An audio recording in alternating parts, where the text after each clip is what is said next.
మనము హెబ్రీయులకు రాయబడినటువంటి పత్రికలో నుండి మొట్టమొదటి ఈయన దేవుని కుమారుడని తెలుసుకొని ఉన్నాం.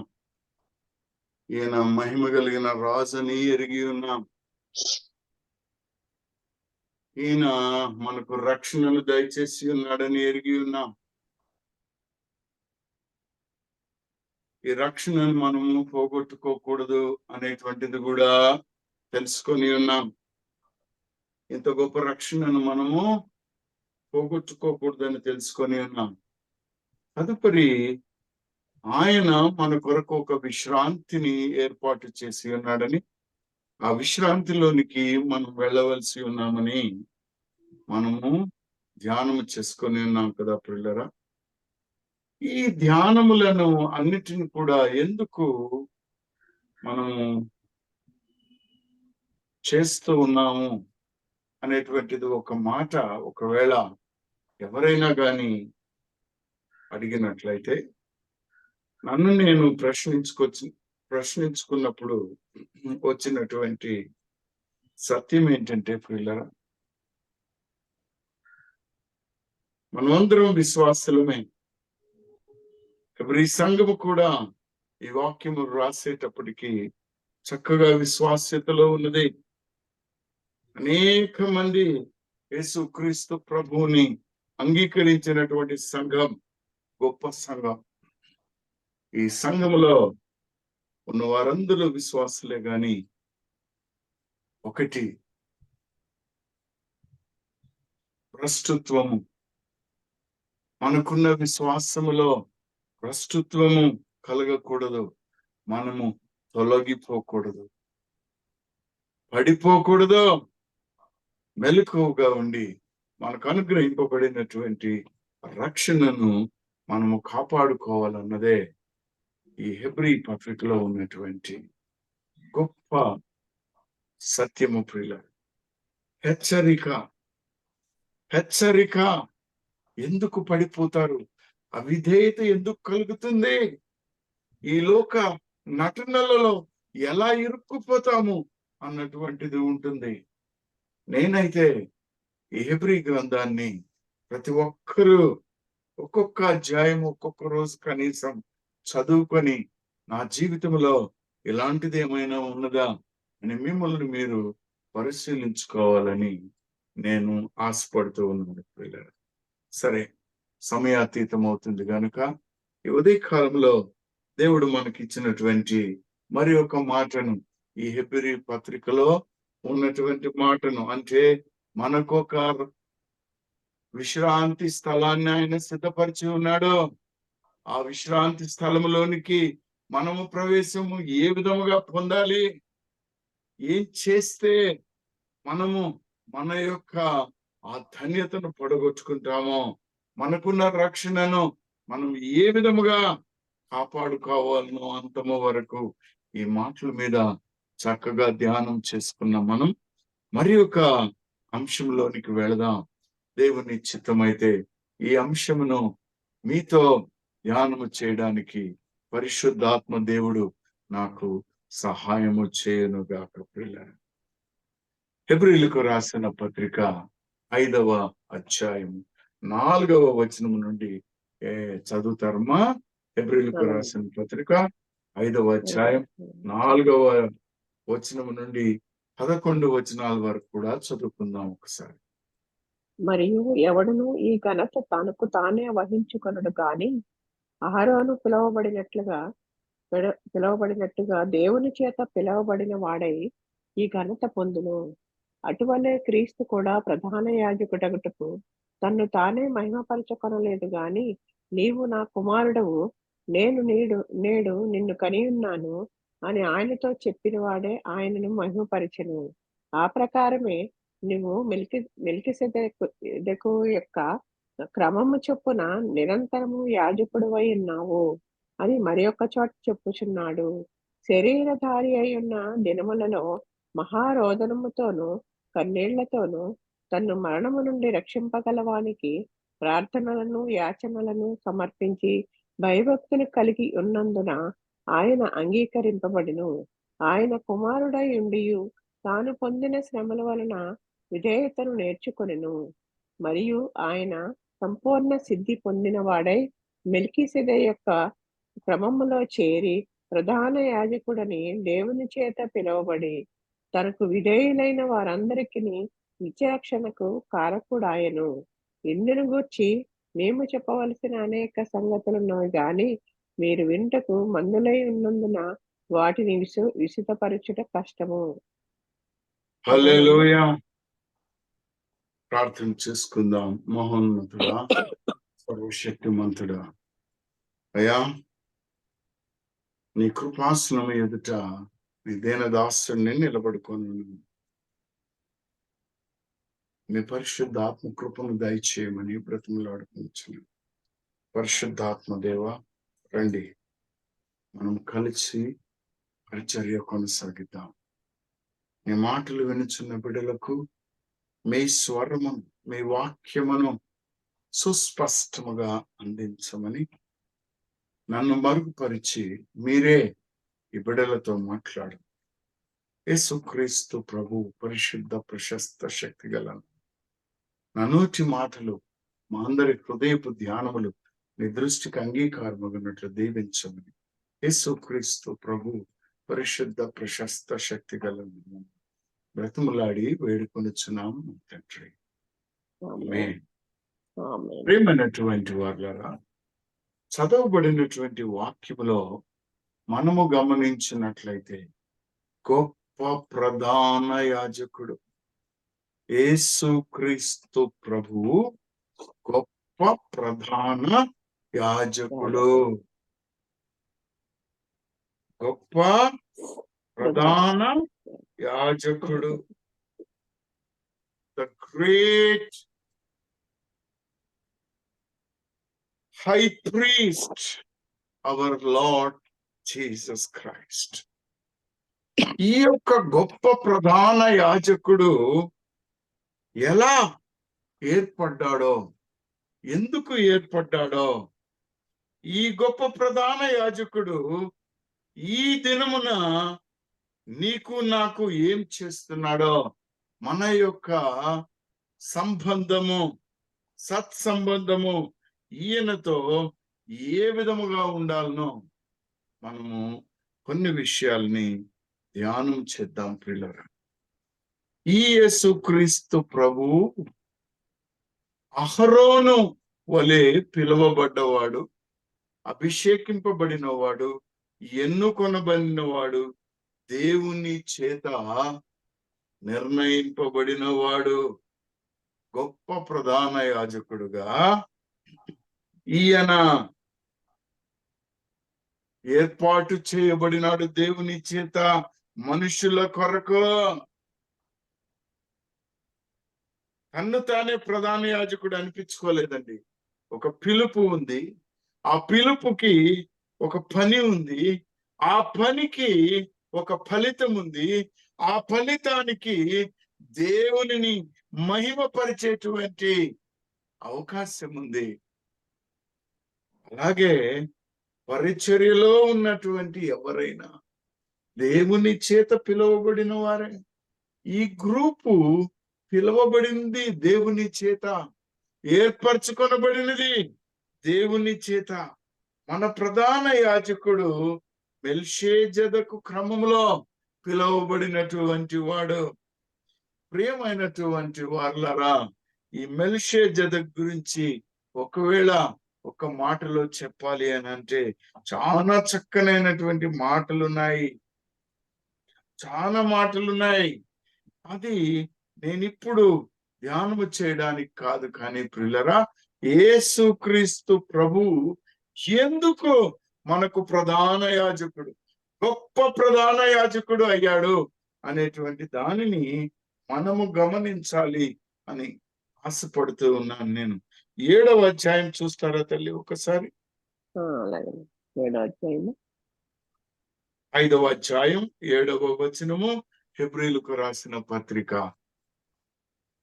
7వ అధ్యాయం 5వ వచనం. 5వ అధ్యాయము 7వ వచనం. శరీరధారి అయి ఉన్న దినములలో ఆపుదాం తల్లి, ఆపుదాం. నన్ను శరీరధారి అయి ఉన్న దినములలో అంటే ఆయన ఒక మనిషిగా శరీరధారులమైన మన మధ్యకి ఆయన వచ్చాడండి. ఆయననే ఇమ్మానుయేలు దేవుడు అన్నామండి. ఆయన మన మధ్యకి వచ్చాడండి. ఎవరు మనము అంటే కులాలు, మతాలు, ఆస్తులు, అంతస్తులు, నీ రూపము కాదు, నీ దేశము కాదు, నీ రంగు కాదు.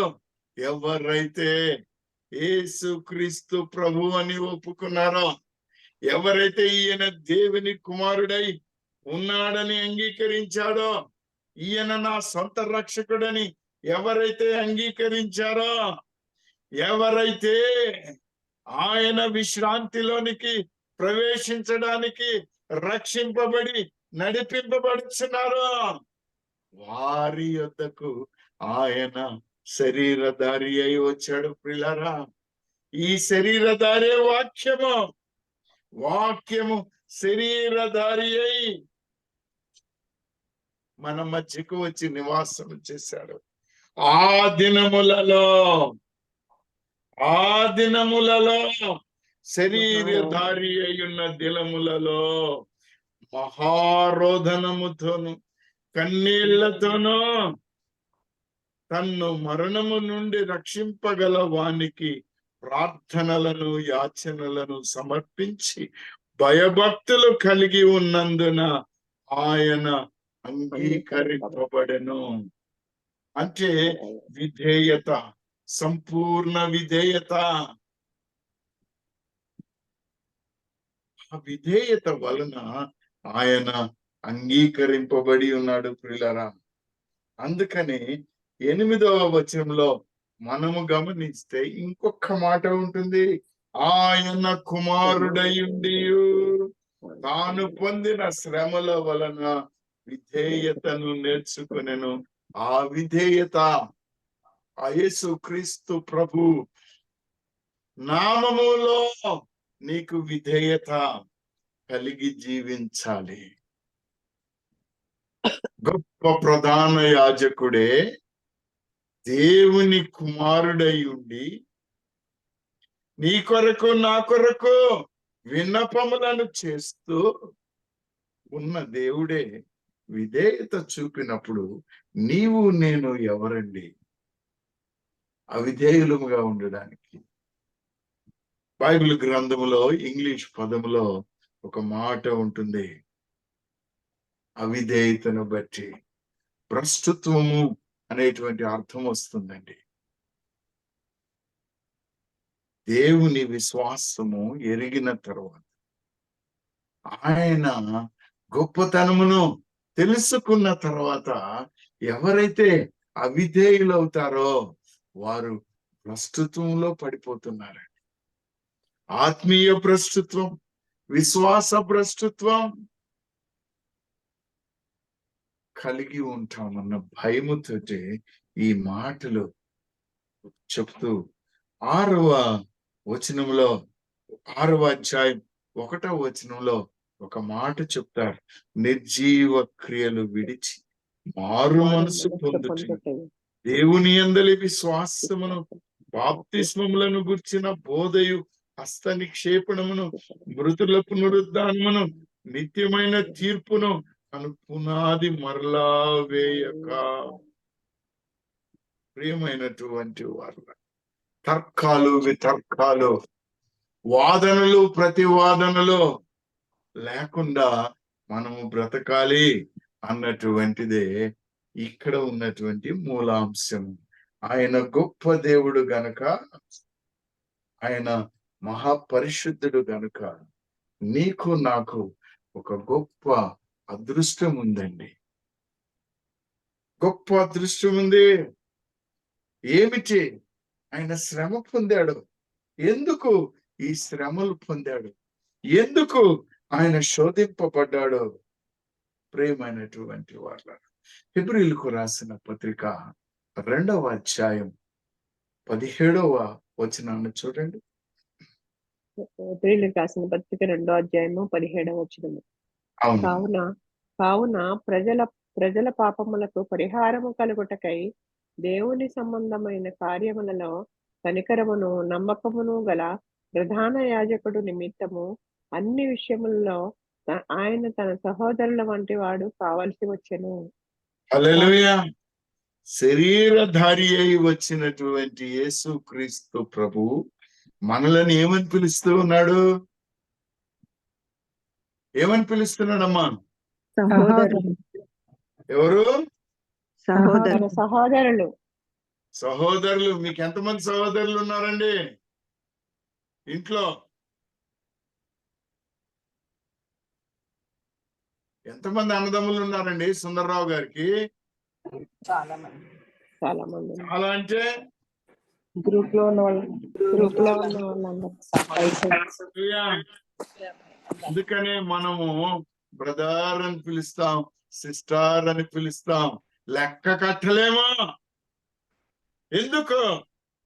ఈ ప్రధాన యాజకుడైన యేసు క్రీస్తు ప్రభు మనలను సహోదరుడా అని పిలిచాడు. అయితే సహోదరి చదువుతున్న ఈ మాటలో ఒక మాటని తిరిగి చదువుతాను నేను, గమనించండి. కావున అంటే therefore, కావున ఏంటవి చూద్దాం. చూడండి.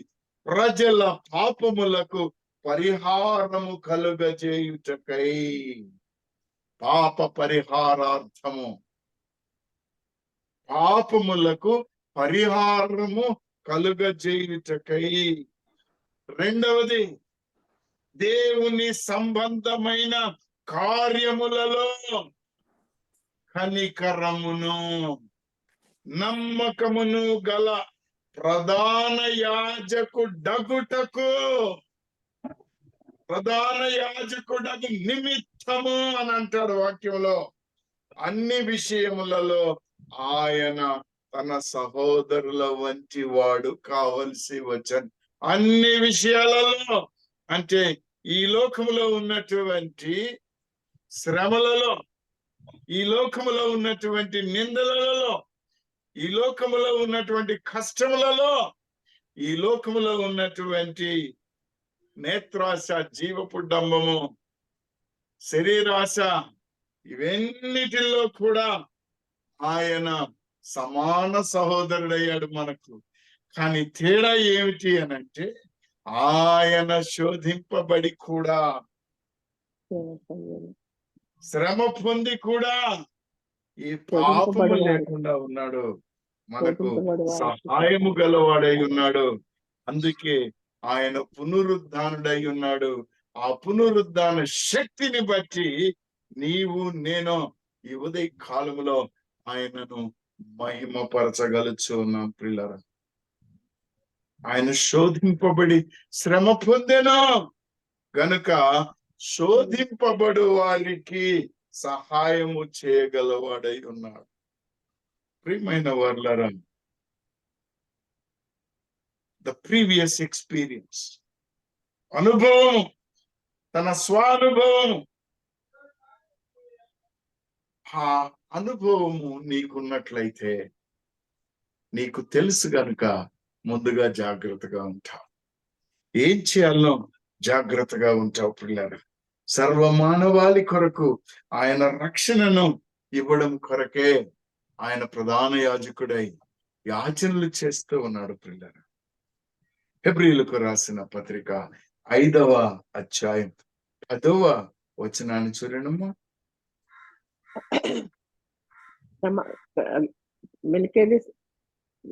దేవుడు హెబ్రీయులకు రాసిన పత్రిక 5వ అధ్యాయం 10వ వచనం, తనకు విధేయులైన వారికందరికి నిత్య రక్షణకు కారకుడాయెను.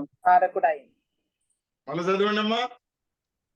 దేవుని చేత పిలువబడి తనకు విధేయులైన వారందరికి నిత్య రక్షణకు కారకుడు ఆయను.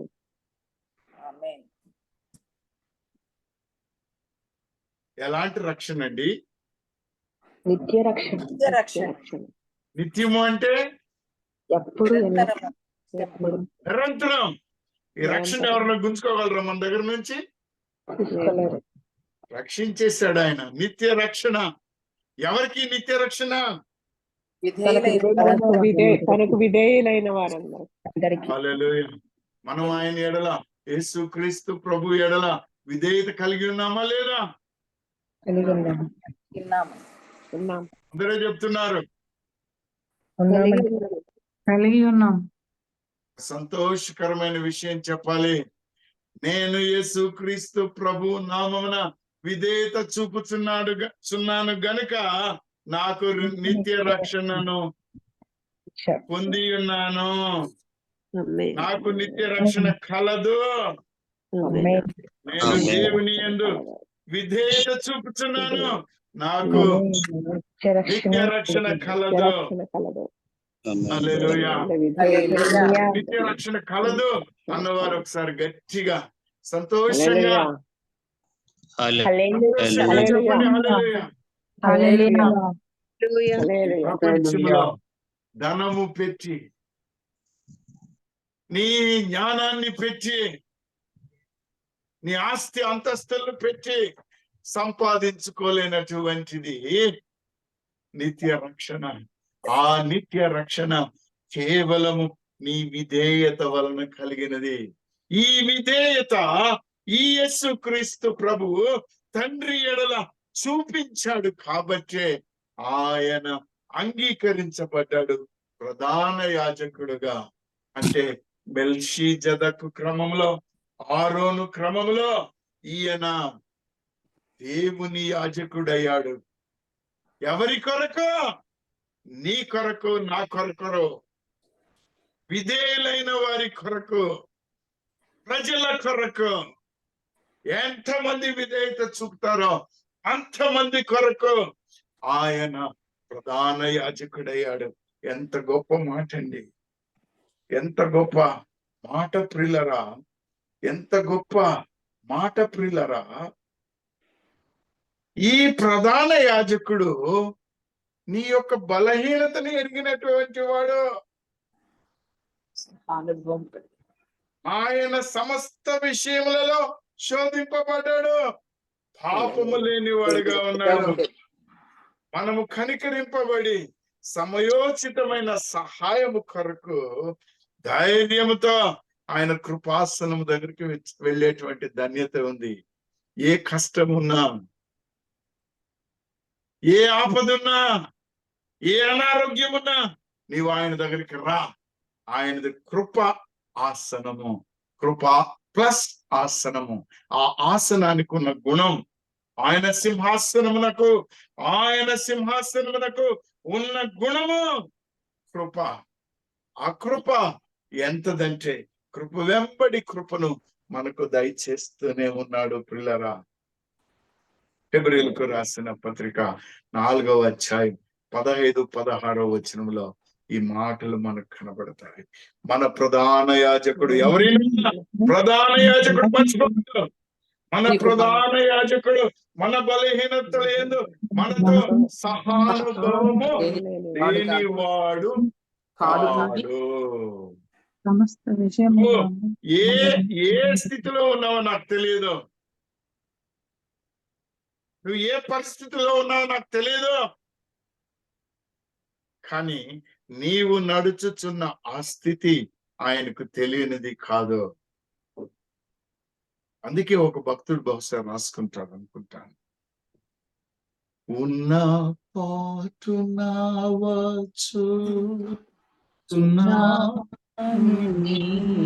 పాద సన్నిధికో రక్షక.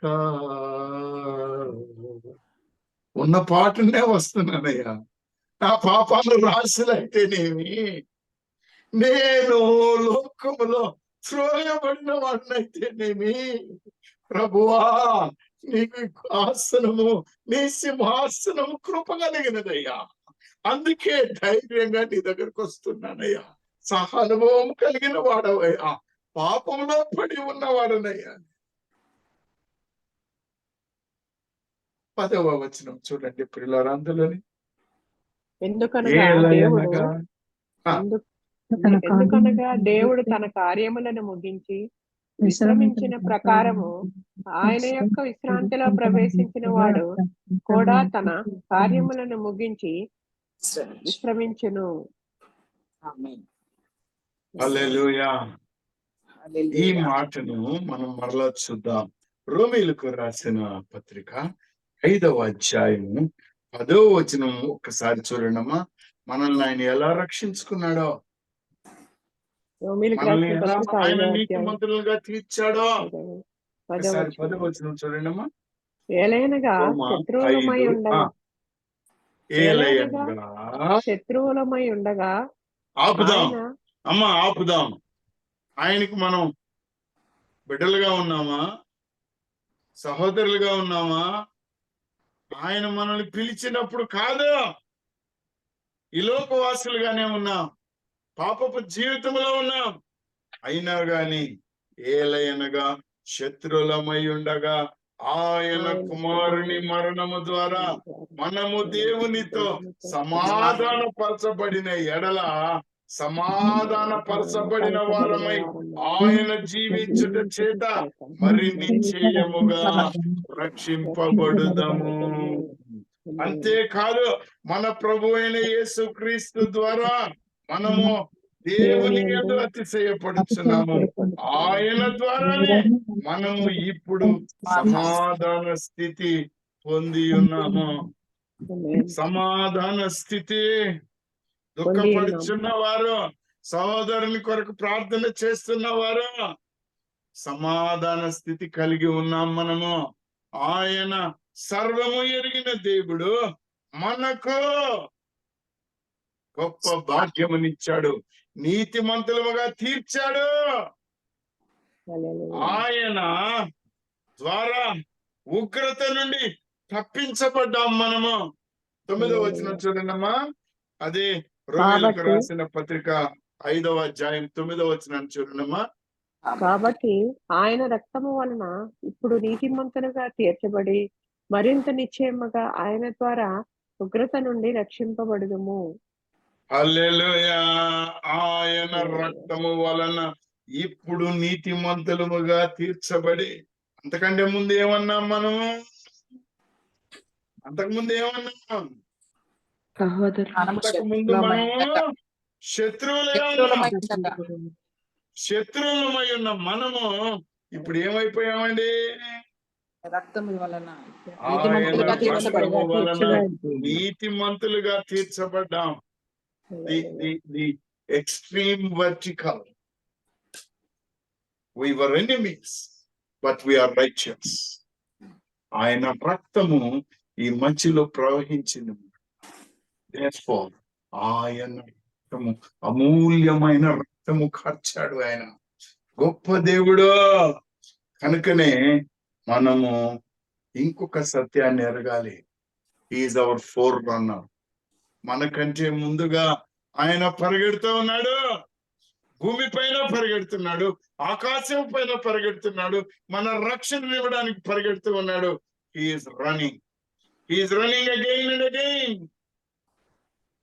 హెబ్రీయులకు రాసిన పత్రిక 4వ అధ్యాయం 14వ వచనాన్ని చూడండి. దేవుని కుమారుడు ఆకాశ మండలము గుండా వెళ్ళిన దేవుని కుమారుడైన యేసు అను గొప్ప ప్రధాన యాజకుడు మనకు ఉన్నాడు గనక మనము ఒప్పుకొనిన దానిని గట్టిగా పట్టుకుందాము. గట్టిగా పట్టుకోవడం అంటే ఏంటో తెలుసా అండి అమ్మా? మనం పోగొట్టుకోకూడదు. ప్రస్తుత్వమున నేను పడకుండా కాపాడు. ప్రియమైనటువంటి వాళ్ళరా, ఏ క్షణంలో కూడా మనం పడిపోకూడదు, జారిపోకూడదు. ఆయనలో స్థిరత్వము కలిగి ఉండాలి. బలమైన పునాది కలవారమై ఉండాలి. దృఢమైన విశ్వాసంతో ఉండాలి. అదే మనకు ఉండవలసినటువంటి సత్యము ప్రియులారా. ఎందుకంటే మన రాజ్యం ఎక్కడుంది? పరలోకములో మన పౌరస్థితి ఎక్కడ ఉంది? ఆ పౌరస్థితికి మనము వెళ్ళాలి. ఆయన మనలను ముందుండి నడిపిస్తున్న దేవుడు యేసు క్రీస్తు ప్రభు దేవుడు, మన ప్రధాన యాజకుడు. పిల్లరా, మనకు ఒక గొప్ప నిరీక్షణ ఉంది. హెబ్రీయులకు రాసిన పత్రిక 9వ అధ్యాయం 11వ వచనాన్ని చూడండమ్మా. 9వ అధ్యాయం 11వ వచనం. అయితే క్రీస్తు రాబోచున్న మేలుల విషయమై ప్రధాన యాజకుడిగా వచ్చి తానే నిత్యమైన విమోచన సంపాదించి హస్తకృతము కానిది అనగా ఈ సృష్టి సంబంధము కానిదియు మరియు ఘనమైనదియు పరిపూర్ణమైనదియు గుడారము ద్వారా మేకల యొక్కయు కోడెల యొక్కయు రక్తముతో కాక తన స్వరక్తముతో ఒక్కసారే పరిశుద్ధ స్థలములో ప్రవేశించెను. తన స్వరక్తముతో, అమూల్యమైన రక్తముతో ఒకేసారి ఆయన బలియాగమై పరిశుద్ధ స్థలంలోనికి ప్రవేశించాడు. ఆ పరిశుద్ధ జీవితం నీకు నాకు అనుగ్రహించాడు. హల్లెలూయా, హల్లెలూయా. రక్తాన్ని మన కొరకు ఇచ్చాడు. రాబోతున్న మేలులకు మనలను వారసులను చేశాడండి. వారసులను చేశాడు. ఎలా? 14వ వచనం చూడమ్మా. 14వ వచనం చూడండి.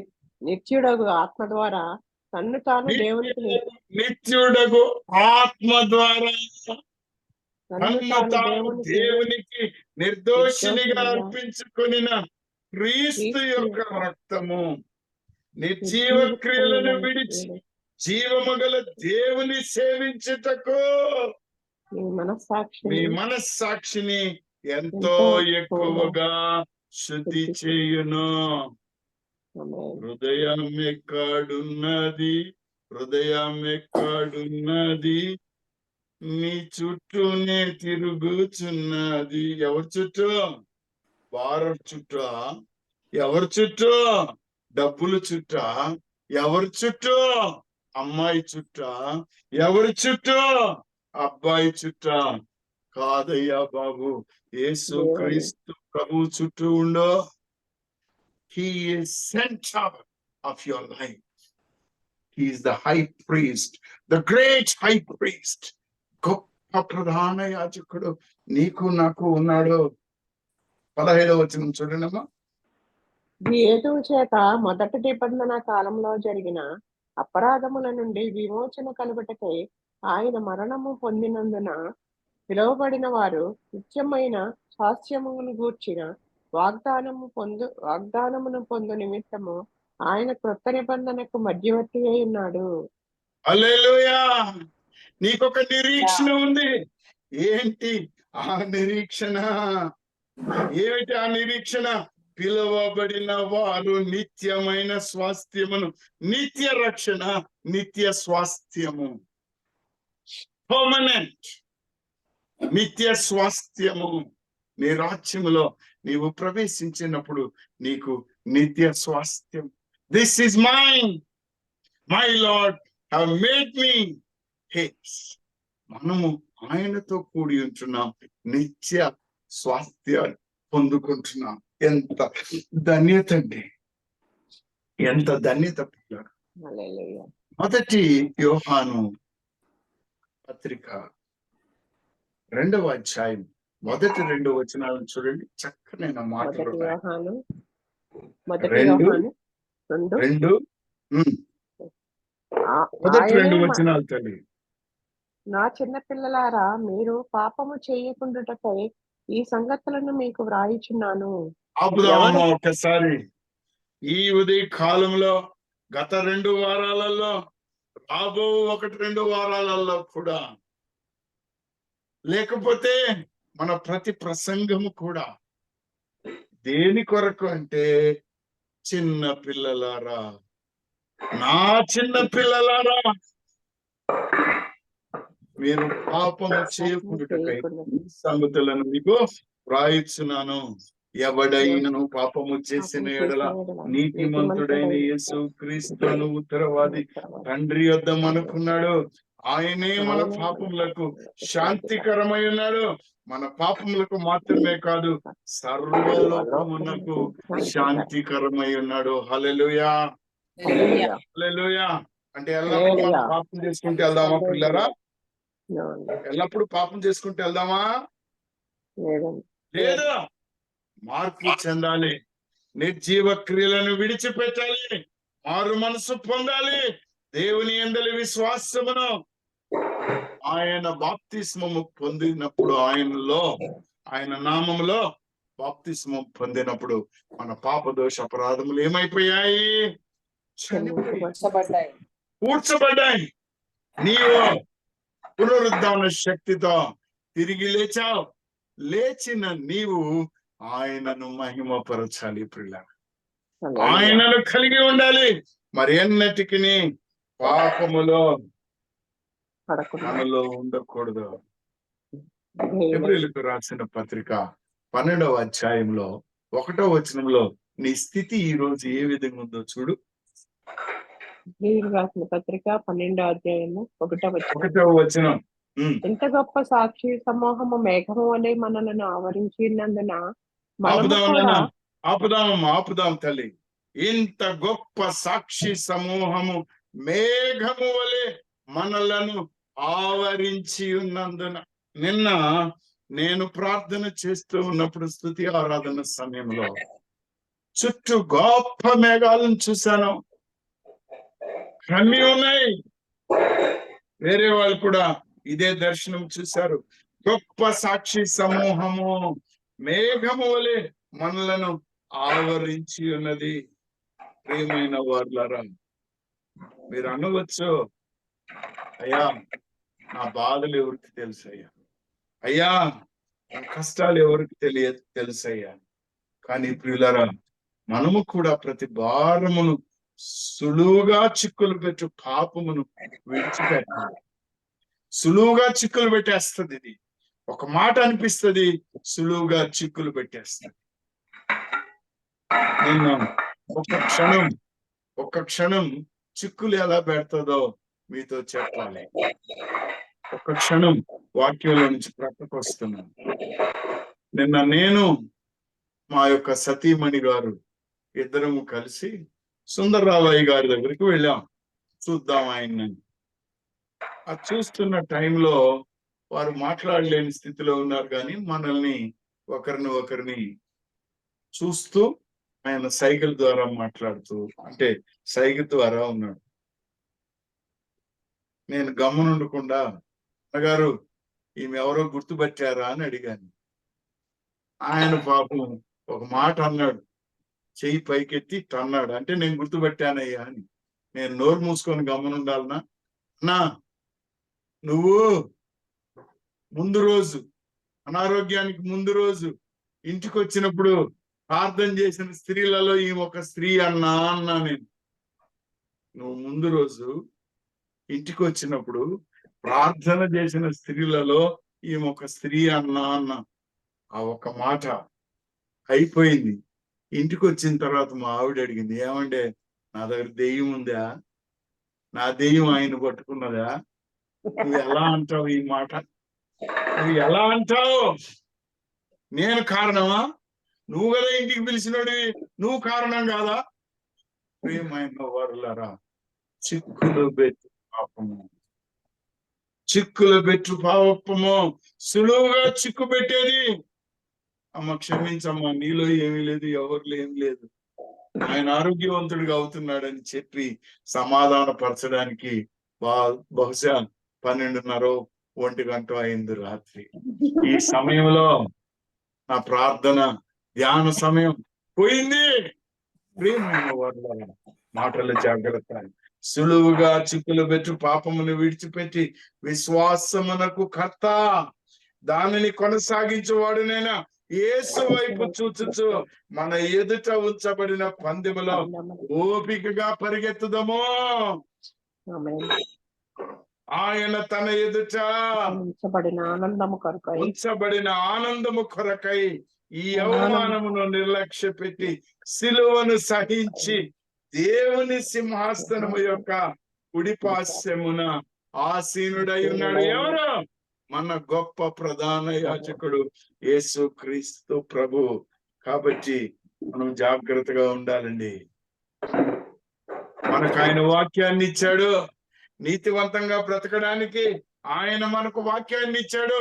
ఆ వాక్యాన్ని మనం వింటే చాలు.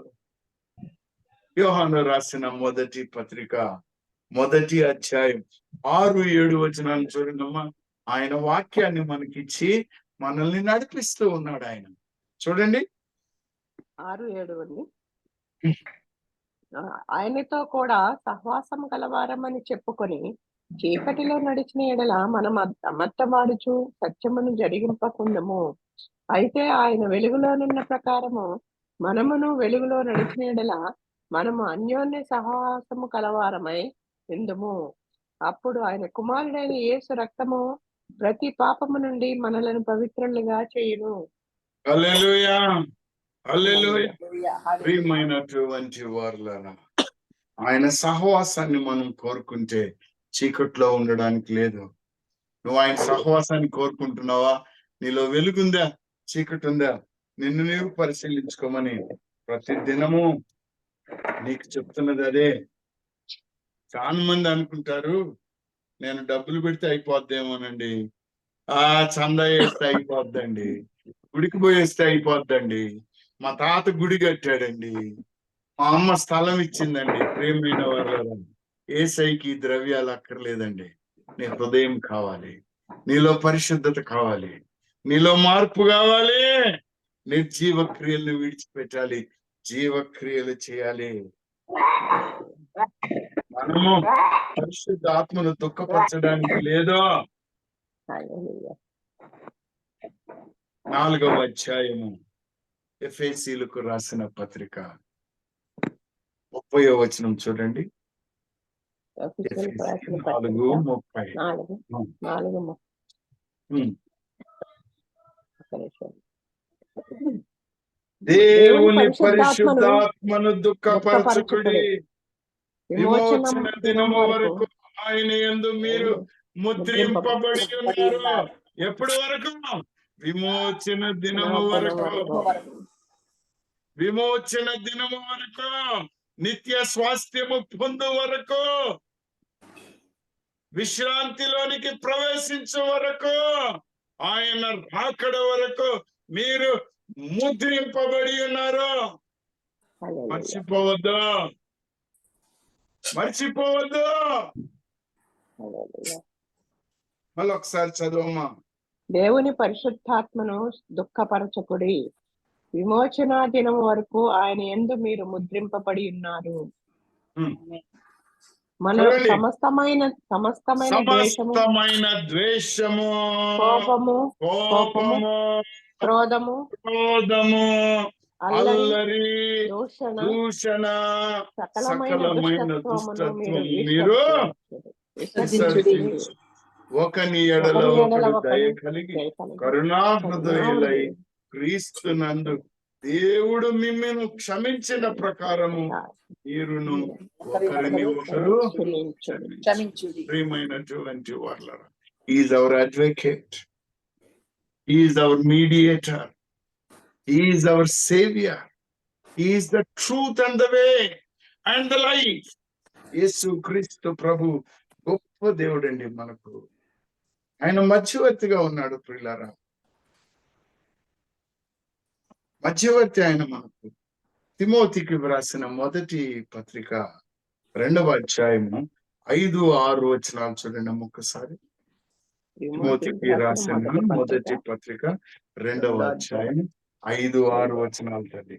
దేవుడొక్కడే, దేవునికి నరులకు మధ్యవర్తియు ఒకడే, ఆయనే క్రీస్తు యేసను నరుడు. హల్లెలూయా.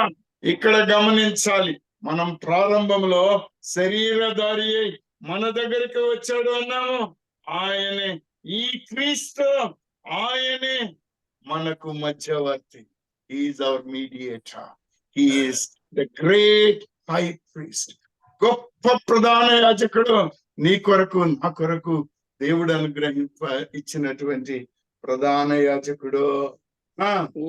ఈయన అందరి కొరకు విమోచన క్రయధనముగా తన్ను తానే సమర్పించుకొనెను. దీనిని గూర్చిన సాక్ష్యము యుక్త కాలమందు ఇయ్యబడెను. హల్లెలూయా. ఈయన అందరి కొరకు క్రయధరమయ్యాడండి, తను తానే సమర్పించుకున్నాడండి. ఈయనే మార్గము, ఈయనే సత్యము.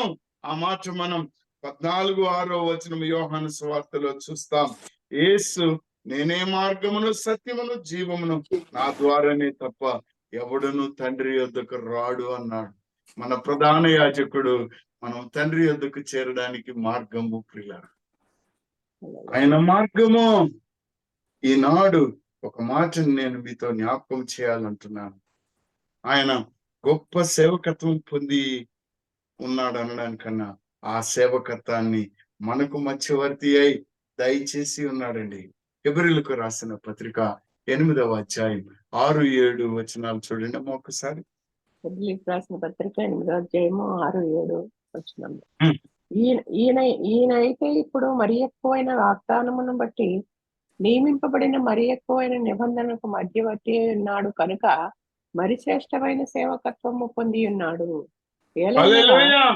ఇప్పుడు ఉన్నటువంటి నూతన నిబంధన, నీతో నాతో చేసిన నిబంధన నిత్య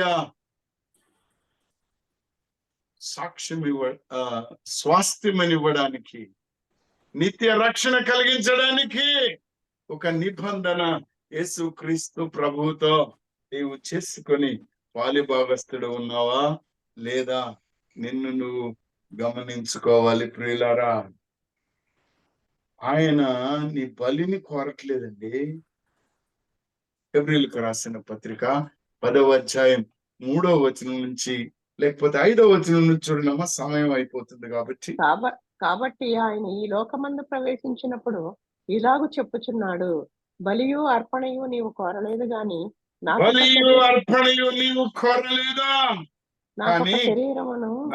శరీరమును అమర్చితివి, పూర్ణ హోమములను పాప పరిహారార్థ బలులను నీకు ఇష్టమైనవి కావు. అప్పుడు నేను గ్రంథపు చుట్టలో నన్ను గూర్చి వ్రాయబడిన ప్రకారం దేవా నీ చిత్తము నెరవేర్చుటకు ఇదిగో నేను వచ్చి ఉన్నానంటిని.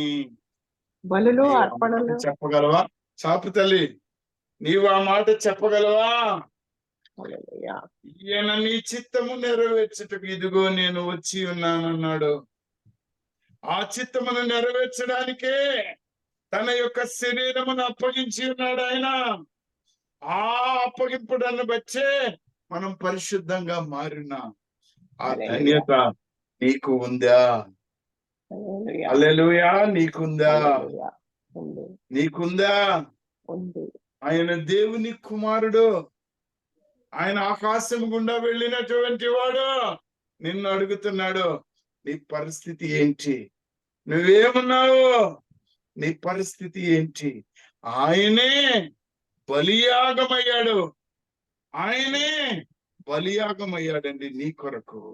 13వ అధ్యాయం హెబ్రీ గ్రంథం 13వ అధ్యాయము 10వ వచనం చూడండి అమ్మా.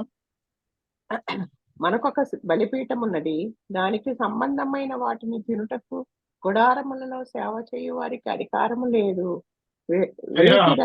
గమనించండి, ఇక్కడ గుడారంలో ఉన్నవారు తినడానికి అధికారం లేదండి. కానీ ఆయన శరీరాన్ని, ఆయన రక్తాన్ని తిని త్రాగడానికి మనకు ధన్యతనిచ్చాడండి దేవాతి దేవుడు. ఎంత గొప్ప దేవుడు ప్రియులారా, ఎంత గొప్ప దేవుడు ప్రియులారా. చూడండి, ఆ దినములలో ఎక్కడ బలిచ్చినటువంటి జంతువుల కళేబరాల్ని కాల్చేవాళ్ళు, వేటి రక్తము పాప పరిహారార్థముగా పరిశుద్ధ స్థలములోనికి ప్రధాన యాజకుని చేత తేబడను. ఆ జంతువుల కళేబరములు శిబిరమునకు దహించబడిన. మనం, ఆయన మనలో ఉన్నాడండి.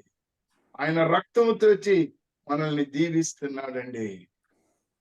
12వ వచనాన్ని చూడండి. కావున రెండవ యేసు వచనం. కూడా కావున యేసు కూడా తన స్వరక్తము చేత ప్రజలను పరిశుద్ధపరచుటకై గవిని వెలుపట శ్రమ పొందెను. గవిని వెలుపటి శ్రమ పొందాడు. నీ కాబట్టి అవమానము నా అవమానాన్ని మోసుకుంటూ గవిని వెలుపట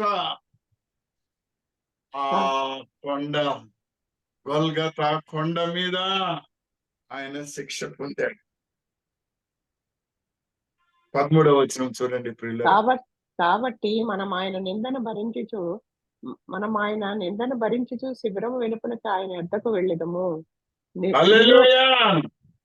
ఆయన శిబిరము యొద్దకు వెళ్ళాలి. ఆయన శిబిరం ఎక్కడ ఉంది? వెళ్ళిపోలేదు. ఎలా వెళ్ళాలి? నిలువరమైన వెలుపలికి ఎలా వెళ్ళాలి? 15వ వచనం చూడండి అమ్మా. మీ పైన నాయకులుగా ఉన్న వారు లెక్క ఒప్పజెప్పవలసిన వారై మీ ఆత్మలను 15వ వచనం కాయించిన తల్లి. కాబట్టి కాబట్టి ఆయన ద్వారా ద్వారా మనము మనము దేవునికి ఎల్లప్పుడూ స్తుతియాగము చేయదము అనగా ఆయన నామమును ఒప్పుకొనుచు యెహోవా ఫలము అర్పించుదము. బలియాగాలు అక్కర్లేదు ఆయనకి. అమ్మా పాట పాడండి ఎవరైనా. నేనా బ్రదర్? నువ్వు కాకపోతే ఇంకెవరు సిస్టర్? నువ్వు కాకపోతే ఇంకెవరు బ్రదర్? ఆయనను మహిమపరచు, జిహ్వ ఫలం అర్పించు. అదే ఆయనకి ధూపము, స్తుతి యాగము. గుర్తు పెట్టుకో.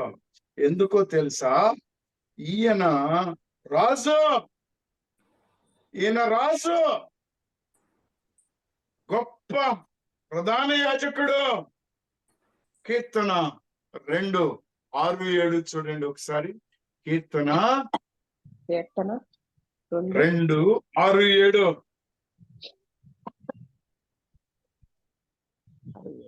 నేను నా పరిశుద్ధ పర్వతమైన సియోను మీద నా రాజుని ఆసీనునిగా చేసి ఉన్నాను. ఎక్కడ?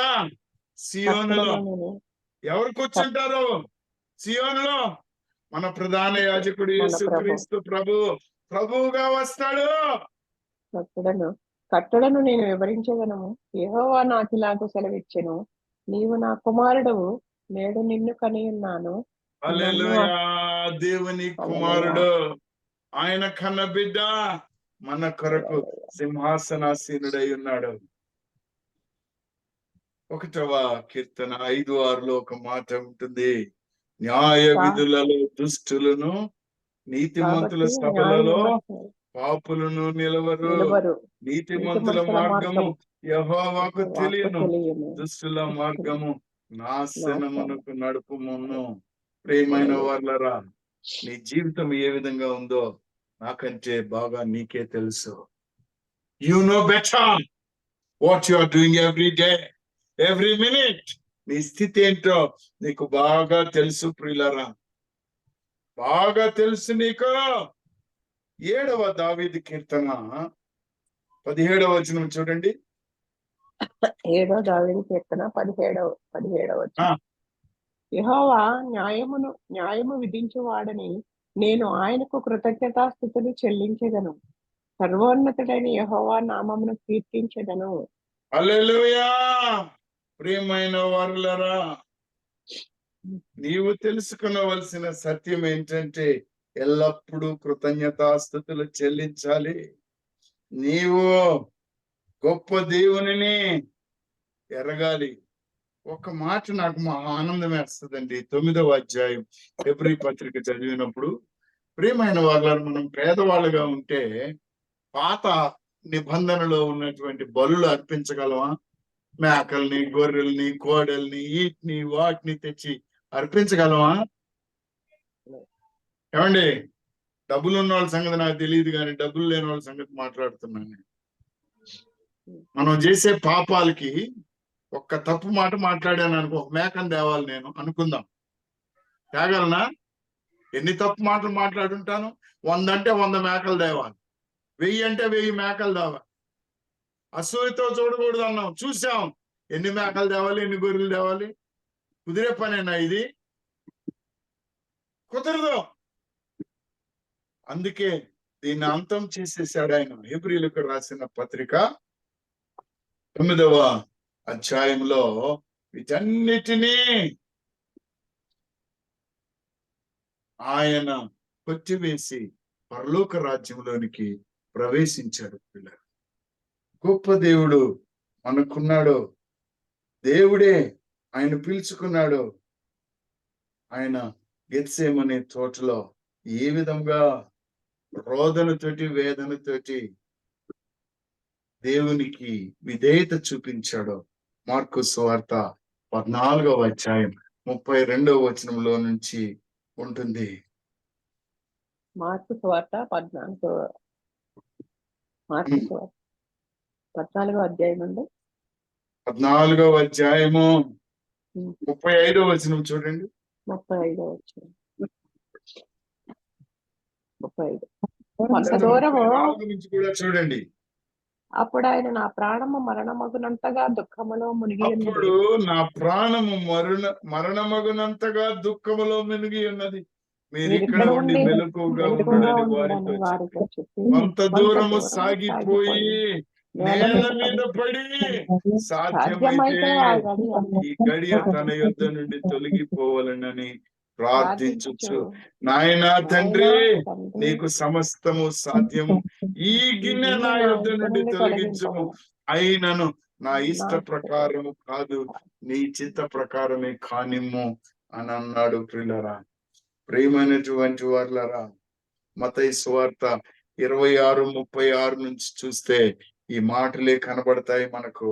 మత్తయి 26:36లో కూడా ఈ విషయాలు మనకు కనబడతాయండి. లూకా సువార్త 22:39 నుంచి కూడా చూస్తే కనబడతాయండి మనకు. ఎందుకు ఈ మాటలు చెప్తున్నానంటే, ఇంత కష్టపడి నిన్ను నన్ను రక్షించిన దేవాతి దేవుని మర్చిపోయి మనం తప్పిపోతే మన బ్రతికి ఏమవుతుందండి? మన బ్రతికి ఏమవుతుంది? మనం ఇప్పుడు ఒక చిన్న ప్రార్థన చేయగానే ఆ ప్రార్థనని దేవుడు వింటున్నాడు. ఆసక్తితో ప్రార్థన చేసినప్పుడు అద్భుతాలు జరుగుతూ ఉన్నాయి, స్వస్థతలు జరుగుతూ ఉన్నాయి, సృష్టిలో సర్వం జరుగుతుంది. ఆ ప్రార్థన అనే ఆయుధాన్ని, వాక్యమును నీకు అప్పగించి ఉన్నాడు. వాక్యము ప్రార్థన. సహోదరుడు సుందరరావు గురించి మనం ప్రార్థన చేస్తున్నాం. ఆ ప్రార్థన ఆయన వింటాడన్న వాళ్ళందరూ ఒకసారి హల్లెలూయా చెప్పండి. హల్లెలూయా. హల్లెలూయా. ఇద్దరు హల్లెలూయా. చెప్పారండి. హల్లెలూయా. హల్లెలూయా. హల్లెలూయా. హల్లెలూయా. యాకోబు పత్రిక 5వ అధ్యాయము, యాకోబు పత్రిక 5వ అధ్యాయం 17వ వచనం నుంచి చూడండి ఒకసారి. ఏలియా మన వంటి స్వభావము గల మనుషుడే. వర్షింపకుండునట్లు అతడు ఆసక్తితో ప్రార్థన చేయగా 3.5 సంవత్సరముల వరకు భూమి మీద వర్షింపలేదు. అతడు మరలా ప్రార్థన చేయగా ఆకాశము వర్షమిచ్చెను, భూమి తన ఫలమునిచ్చెను. నా సహోదరులారా, మీలో సత్యము నుండి తొలగిపోయినప్పుడు మరి ఒకడు అతనిని సత్యమునకు మళ్లించిన ఎడల పాపిని వాని తప్పు మార్గము నుండి మళ్లించువాడు మరణము నుండి ఒక ఆత్మను రక్షించి అనేక పాపములను కప్పివేయునని తాను తెలుసుకొనవలెను. ప్రియమైనటువంటి వారులారా, నీకు నాకు దేవాతి దేవుడు ఒక గొప్ప బాధ్యతను పెట్టాడు.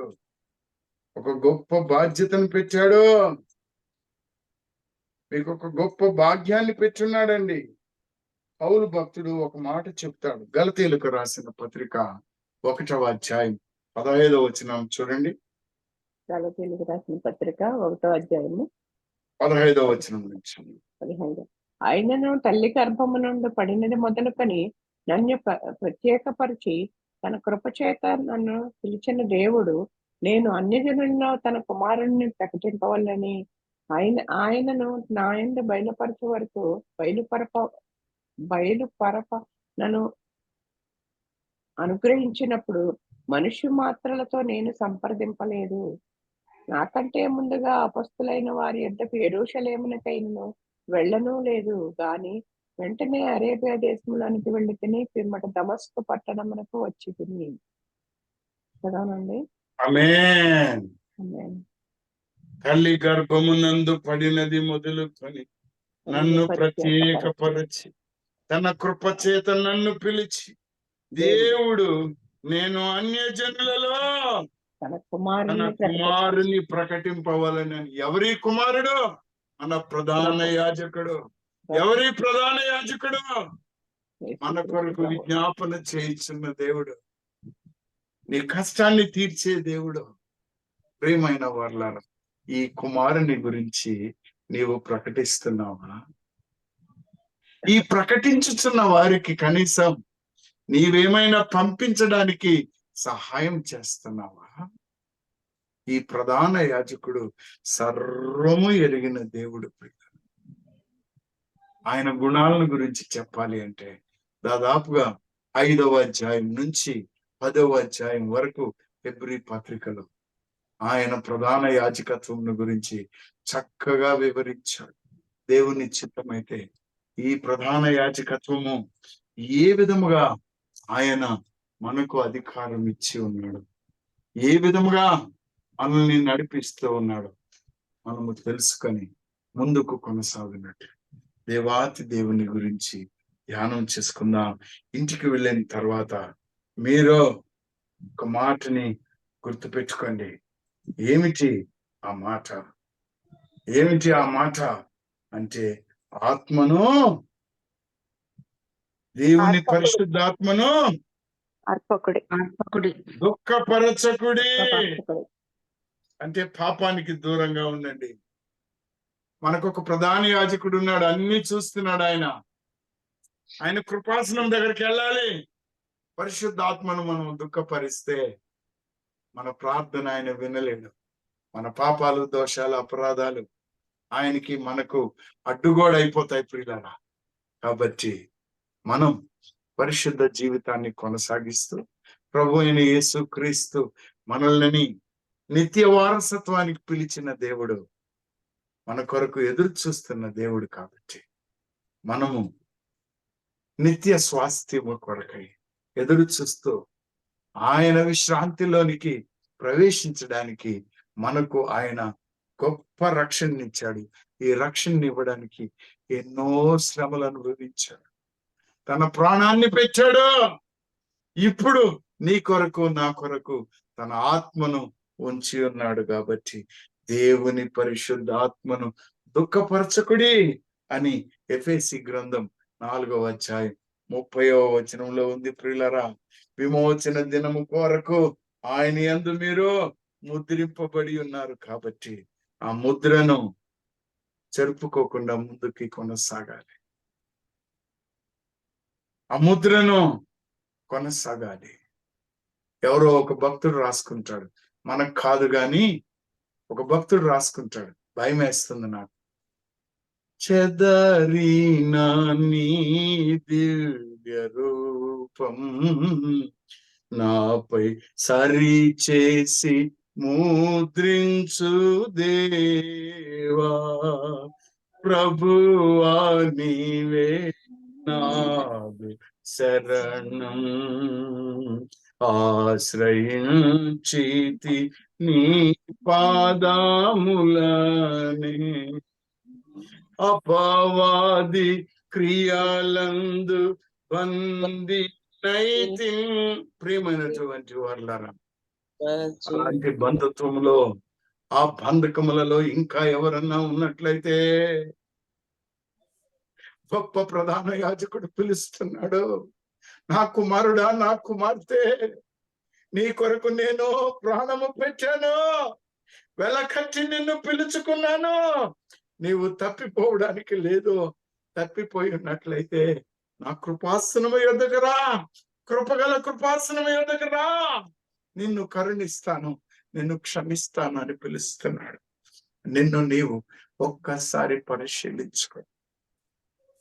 నీ స్థితి గతి ఏ విధముగా ఉన్నదో, నీవు ఆయన సన్నిధిలో, ఆయన రాజ్యములో, ఆయన సముఖములో జీవించడానికి ఆశపడుతున్నట్లయితే నీలో పాపం ఉండడానికి లేదు.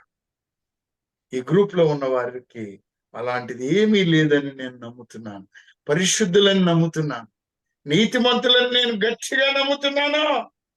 ఇంకా ఎవరైనా ఒకరిద్దరు తప్పిపోయి జారిపోయి ఉంటే ఇది మంచి అవకాశం. ప్రార్థన చేసుకోండి. మహోన్నతుడు అయిన దేవ, పరిశుద్ధాత్ముడా, మీకు వందనాలు చెల్లిస్తున్నాను తండ్రి.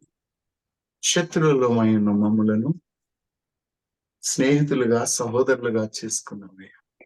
మీకు స్తోత్రం. ఈ ప్రియ కుమారుడైన యేసు క్రీస్తు ప్రభువుని మధ్యవర్తిగా పెట్టి ప్రధాన